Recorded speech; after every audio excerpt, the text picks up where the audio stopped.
அதாவது இது ஒரு மிகப்பெரிய இழப்பு. எங்கள் அப்பா வந்து பாரதிராஜா ஐயா அவர்கள் வந்து காலமானது எங்கள் திரைத்துறைக்கும் சரி, அவங்க ரசிகர்களும் சரி. அவரால் இந்த திரைத்துறையில் ஏராளமான எக்கச்சக்கமான நடிகர், நடிகைகள், டெக்னீஷியன்கள், இந்த மாதிரி வந்து டைரக்டர்லாம் இன்றைக்கி இருக்கிற பெஸ்ட் டைரக்டர்ஸ், ஆர்டிஸ்ட் எல்லாருமே அவரால் உருவாக்கப்பட்டு அவர் கையால் மோதிர கையால் கூட்டுப்பட்டவங்க தான். அவர் ஒரு ஆலமரம் மாதிரி இருந்து இந்த துறையில் எங்கள் எல்லாருக்கும் வாழ்க்கை கொடுத்துருக்காரு. அவருடைய ஆத்மா சார்ந்த எல்லாம் உள்ள இறைவனை பிரார்த்திக்கிறேன். நன்றி.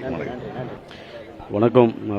மிகப்பெரிய ஆளுமை ஐயா இறப்பு வந்து தமிழ் சினிமாவுக்கு மட்டும் இல்லை, நிறைய நாடகத்துறையிலேருந்து வந்திருக்கும் நிறைய கலைஞருக்கு இந்திய லெவலில் கிராமத்து சினிமாவை திரையுலகத்தில் கொண்டு வந்துடும் மாண்புமிகு மரியாதைக்குரிய ஐயா இயக்குனர் மேம் அவர்கள் ஆத்மா சார்ந்தடைய எல்லாம் வல்ல இறைவனை வேண்டுகிறேன். நன்றி. அவருடைய அந்த பணி, மக்கள் சார்ந்த பணி, இந்த மண் சார்ந்த பணி, கிராம பகுதியில் இருக்கக்கூடிய மக்களுடைய உணர்வு பற்றி அது எல்லாருக்கும் தெரியும். அது அவரை பற்றி நம்ம சொல்ல வேண்டியதில்லை. என்ன என் இனிய தமிழ் மக்களுங்கிற வார்த்தையை நீ கேட்க முடியாது. பாரதிராஜா சாருடைய என் இனிய தமிழ் மக்களே அது எப்போ திரும்பி கேட்போம்னு எனக்கு தெரியல.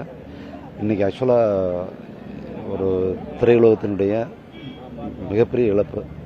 இந்த இழப்பை சரி கட்டுறதுக்கு இன்னொரு பாரதிராஜா வர முடியாது. ஸோ அவருடைய நினைவுகளை படைப்புகளாக அவருக்கு சமர்ப்பித்து அவர் நினைவை போற்றுவோம்.